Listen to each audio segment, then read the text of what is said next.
Hey there, this is Ryan Hall. Some of you may know me as Frogbillgo from DeviantArt. It's been a while since I've done one of these videos, and I had some people asking for a full walkthrough showing my painting methods. So I started to do a demo, and once I tried to play the video back, the file was corrupt. So as you can see on the right, you can see I already did a bunch of stuff. So I'm going to kind of go back and show you all the steps I did, and then from that point on, I can go back to like a live video. So let's see. What I normally start off with here is just like a sketch. As you can see, there is pretty rough still, but all the elements are there. So like sometimes I'll have a more tight sketch or a tight drawing, but if I feel comfortable enough, like, or know what I'm going to be painting, I'll just kind of do something like this. I don't recommend having things too rough and just be like, oh, I'll figure it out as I go. It's up to you to decide whether or not you have enough information there, because ultimately, if you don't know what you're going to be drawing or painting, you're going to have to go fix a lot of things. So I just, as long as you feel comfortable painting on whatever you have set on the paper or on the file. I always start off with a much darker background than what I want the end product to be. So this sky is going to actually be on like a really bright forest scene. So I'm going to start off with a dark green or a dark blue green. I normally try to keep the background like cooler, darker colors and then build up to warmer, brighter colors. So I'll just fill in the whole background like this with a dark blue green, and this layer, these lines were just drawn on a separate layer in Photoshop, just real rough. From this point, I'll then start blocking in all the different major sections. So the way I'm blocking this one in is going to be like antlers on this thing, and then his head, and then I'm going to do like this mane he has here, and then he's going to have like a armor. Let me turn this thing off. There's gonna be like an armor pad on the shoulder here, and then there's gonna be like a orange section here. So I'll go through those different sections. So as you can see, I have these folders set up. So I'll normally set up a folder containing all the parts to each major section. So this folder is head. So I have the antlers in there. I have this like headband right here that's gonna exist soon. And here's the main head. So we're going to turn this on and then go down to this. Okay, so the way I block this in, you can either use the lasso, or I actually like to use the pen tool a lot. A lot of people ask if I use vector shapes or like Illustrator. I always use Photoshop, but I do use a lot of vector shapes. So like what I'll do is like pretend like we're going to block this antler in real quick here. Go up a different layer. So like if I was blocking this antler, I would just pen tool my way. This is really rough right now, but you can get the idea. So I'll pen tool my way all the way around. Make sure it's filled. I got a different layer here. There you go. Oops. I think my computer's going pretty slow as I'm filming all this stuff. Alright, so the reason why I like to use the pen tool is because then I can alter the shape a little bit as I block it in. And with the lasso tool, I feel like it's less forgiving. The problem with the pen tool is that when you make all these vector shapes, the file gets really heavy in size. So my files can be really big. This guy is, let's see, image size 5,000 pixels wide, 2,000 pixels tall, 2,350 pixels tall, and 300 DPI. I always plan to have my things printed out like onto like bigger paper and stuff. So looking at the inches can give you an idea of like how big you want to make your image. In my case, I have a 11 by 17 printer, so the largest width I have here is 17. So then I can print out like a full print of this guy when he's done. All right. So anyway, I blocked in this head shape just like I did here with this pen tool. And like again, I like the pen tool because it gives you like you can adjust the curves to it. The lasso does take up less space, but what you can do is take that vector shape. If you like it, you can just right click on it and say rasterize vector mask, or not vector mask. Right click the layer, and oops, you go rasterize layer, and then that would flatten the thing down, and that'll help with file size. So anyway, I'm going to delete this layer because we don't need it. So his face.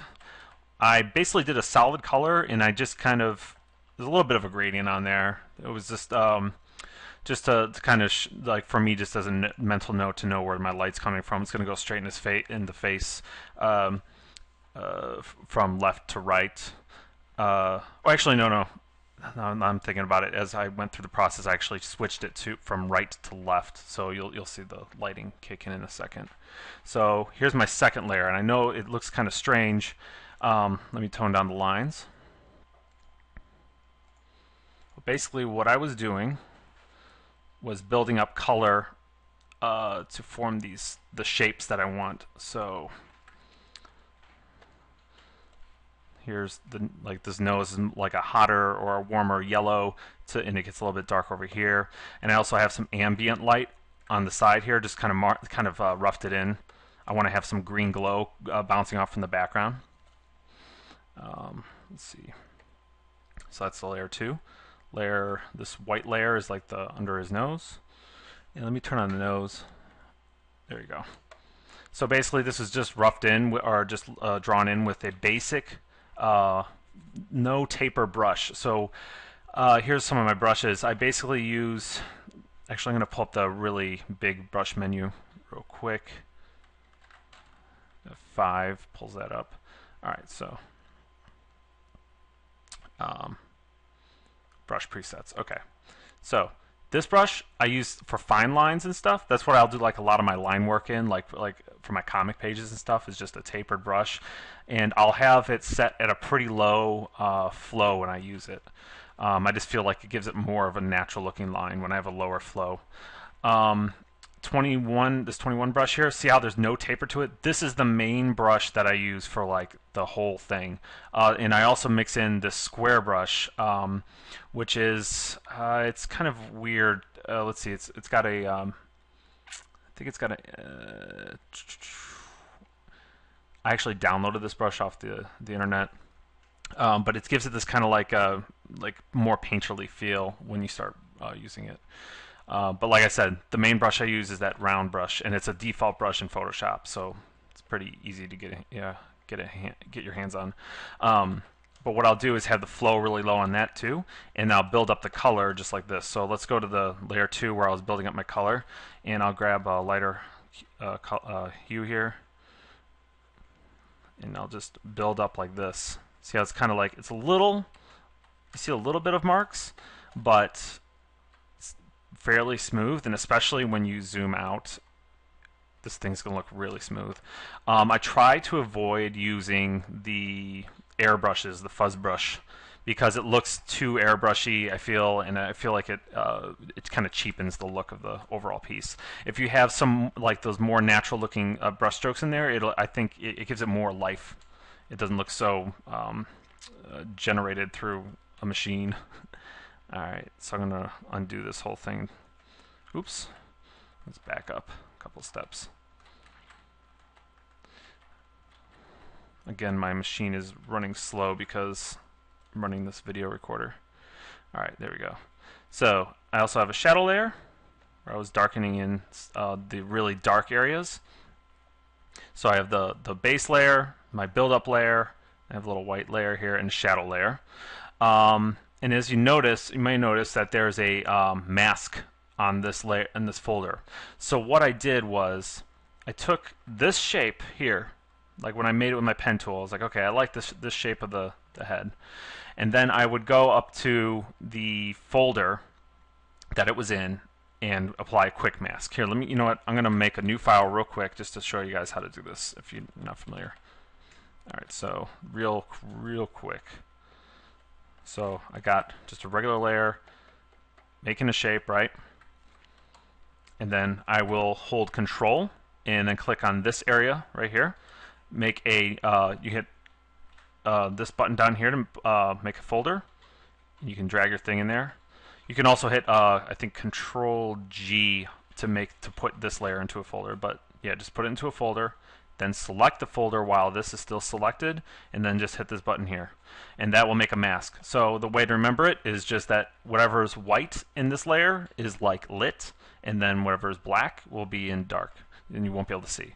So Let me grab a different. So when I'm building up my color, so I got a lighter value here, I'll color like this, and it keeps me inside the lines. So I don't have to worry about stepping outside of it. Now sometimes you want to step outside of it, so what I'll do is I'll either turn off the mask and mess with it, or I will adjust the mask edges, which will give it a more natural look.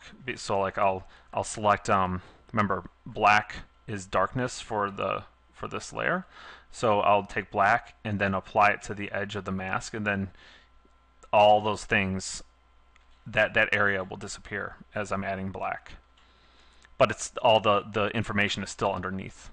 So if I want to go bring this area back, I just select white, select the mask right here, and read. Oops. See, I got white selected, got this selected, draw back over it, and it I don't know, I'm using that brush, reappears. Cool. All right, so that's what all of these masks are in my layers. All right, so back to the head shape. I'm going to turn on the mouth layer here. So I masked in a shape for the mouth, which is that. And you can see I did some darkening in here to, you'll see why in a second. I also added teeth. So you can see there's a little bit of dark right back here, and it gets a little bit lighter right here. And then I masked in some teeth, or just penned in some teeth. And then on top of that, I built up just a single color. Pretty simple. Just this color here, and just basically built up some lighter color on it. And let's turn on the eyes, the eye layer. Okay, so the eye layer is on, the mask is on. Turn on the base color. So this is the base shape of the eyes. I'll turn off the shadow layer so you can see. So I just drew in the eyes like that. And then I added a shine to it, just a little bit of edge blue. And then added a glow.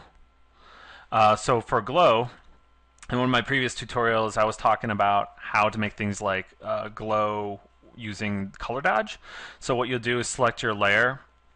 Let's turn off color dodge. I'll show you what this looks like. So it's just a white. I just drew in some white on this layer, and then I went up to this to the layer properties and turn it to color dodge.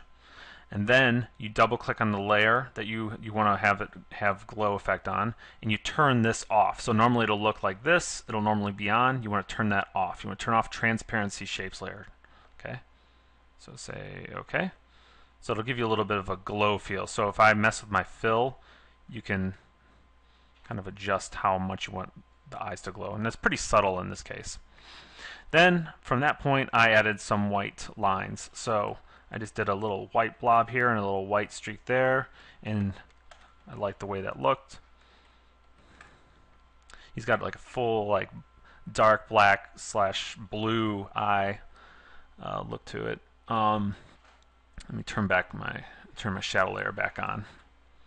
All right, and I keep everything pretty granular. Like just in case I want to like change. I ultimately will be changing tons of stuff throughout the process. Like sometimes I'll be like, oh, I didn't like the nose, or oh, I don't like the green on here, or I don't like the eyes anymore, and I can just knock it out. So like if I don't like the eyes, just turn it off or just redo them, so I don't have to rework everything. It's a really great time saver for being able to change things on the fly. Let's see. Next thing is the bracer headband layer here. So again, I just blocked it in, and it's here we go. I try to label stuff as best as I can, but when I'm in a rush I get really sloppy, but for this case I'm trying to label everything for you guys. So here's the second layer of the brace color. So it's just I just started putting a little bit lighter blue in, and then this right here is where his antler is going to come out. So it's going to come out like this. So I made a little round vector shape circle. And again, I'll probably flatten this later just to get it blocked in. I'll use vector shapes. All right, front antler. So this, let me turn this texture off. So what I got is, I start off with a little circle like that, and then I penned in the outline of the antler, and then I put on a texture, and it originally looked like this. Put up to 100% here. Okay, so I just imported a texture. It originally looks like this right here. So I'll just copy that and then paste it inside the antler masked folder. So this texture is actually much bigger, so I can move it around. It's just inside that mask. But then I'll take that texture and then knock it down, or turn it to multiply, and then knock it down to, like, I don't know, 30 or 40%, whatever you feel looks best. How much you want that texture to pop out. All right, and this thing, I believe, is his arm pad. I just started that right there. Again, it's just a vector shape right there. And then I have the bottom body orange area, which I just blocked in.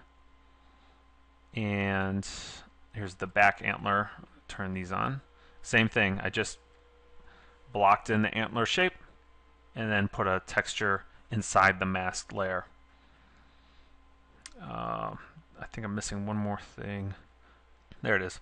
So he's also got like a mane, and right now it's just a blocked in. I just took a pen tool and just clicked and went around this area and blocked it all in and made a mask based off of that shape. And there's nothing really added to it except for that flat shape. So, alright. I know you guys kind of missed some of the brushwork here, so but basically, like I said, I just kind of determine where my light source is coming from. It's coming from the up. It's going to be like upper right front, and I just keep my warmer, brighter colors up front, and then I have my ambient color on the back side of his face, because this is all going to be plant life. There we go. Yeah, I think that's pretty much where I left off, and then so from this point on, I'm probably going to show some more sped up footage and using the same methods. And if there's a new method that I start using, I'll slow the footage down. Hopefully this will work. Slow the footage down and then kind of comment on what I'm doing. So, all right, here we go.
And stop.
Alright, this should be a good spot to slow the video down and just go over some of the techniques I've been using. For the most part, for building up the face here, I was just using a simple round brush. Wait for it to, let's pull up the head layer here. Actually, let's go with the hair layer. Hair 3. Alright, I was just using this brush right here to do my build-up for the skin tone.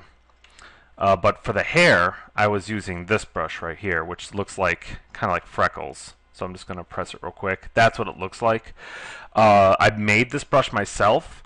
All you have to do is basically draw in a bunch of little freckle shapes like this, and then save it out as a brush, and it should give you an effect that looks like this. Once you use it in strokes, it'll create like a hair feel. And then you can also mess with the flow to give it more intensity and shrink it down to get more fine strands and stuff like that. But I think it's really useful for making stuff like hair. Like I used it up here, I used it down here, and also you might have noticed that the hair out here kind of stuck outside the mask I was using. So here's the head layer right here. I'm gonna make sure. Okay, there we go.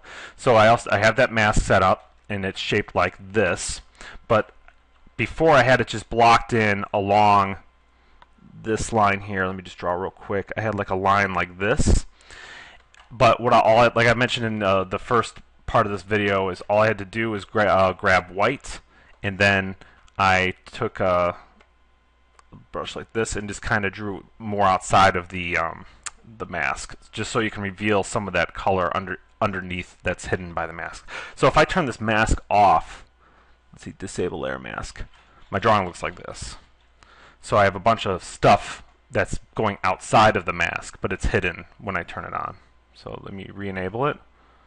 There we go. Something else I'm going to do to kind of push the hair, at least with these dark spots right here. So I'm going to click the dark layer, and oops, let's see, dark layer, okay, and grab the smudge tool, and probably going to crank that up to about like 70%, 75, and then get like a normal like tapered brush with it. So I got my smudge brush, and I'm just going to pull some of that color like this, go back and forth like that to create more hair texture. So you're going to see that coming up once I continue on with the video. The other thing I used that I didn't explain before was this brush, for the background. It looks like this. This brush I downloaded off the internet, and I'll put up a link to these brushes so you guys can try them out. But in the background, I basically just picked this brush, and it just looks like that. But as you go, it kind of I think it twirls. Yeah, the brush twirls as you move the brush, and I think that's done through angle jitter. So yeah, this should be a good spot to continue on with the fast forward video. The next couple things I'll be doing is trying towards the end of the piece. I'll be doing ambient lighting, glowing effects, and like bloom lighting, just kind of like the light that in color that bounces off of the surface of the creature. I tend not to do glowing and ambient lighting towards the end of the project because it's harder to work with them as you're building up your colors. I try to do all just my flat basic colors before I do any kind of glows and stuff. And highlights, the same goes for highlights as well. I'll put highlights on at the very end. It's just easier to work with your file. And sometimes it's hard to kind of resist putting in some of those highlights because you just want to see how it looks. But once you feel good about your base colors, that's when I suggest trying out the highlights and stuff. All right.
Alright, I think I'm done. So let's go over some of the stuff that I was doing since the last time I gave comments. I used a lot of the smudge brush here, this smudge tool, and I was basically, like I was saying before, just pulling back and forth some of the hair and using this brush right here to accomplish more of the hair, and same with the rope and stuff. You guys might have noticed that I used a brush to make the chain. Let's see, I'm going to pull up that brush real quick. And all it is, I think I went over this in one of my other tutorials, but I made a chain brush. I'm going to create a new file real quick, show you what this is. So basically it looks like that. You just make a brush that looks like that, and then you, in your brush settings, let's see, let's go to brush settings, F5. Pull this up. Here we go. So you make your chain shape, and then you want to go to the brush tip shape, and then you want to rotate it like that, and then space it out. So you get something that looks like that. And then you're going to go to, I believe, shape dynamics, yeah. And you want to get the angle jitter to direction. So whenever you draw with this brush, it'll link the chain together like this. And all I did was use this chain just to get the use the chain brush just to get the shape. So if we look at the picture here, so all I did was got the basic shape down. Right. Let me get a better brush to point things out. Here we go. So right here, I just used the chain shape, and then I put in, like, I just tried to paint in a darker core. So like if we draw this in real quick, did a darker core like this, and then did the highlights with the lighter color. And I used a lot of color dodge to get these bright shines and stuff.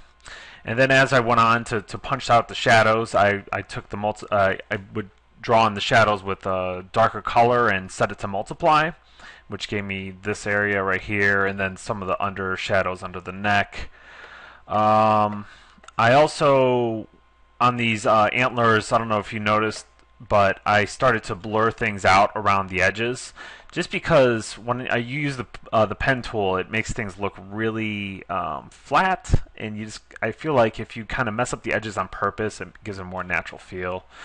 It looks kind of weird zoomed up, but once you save this image, you see it looks all crunchy here. But once you save this image out, it'll help give it a more painterly feel if the edges aren't so straight.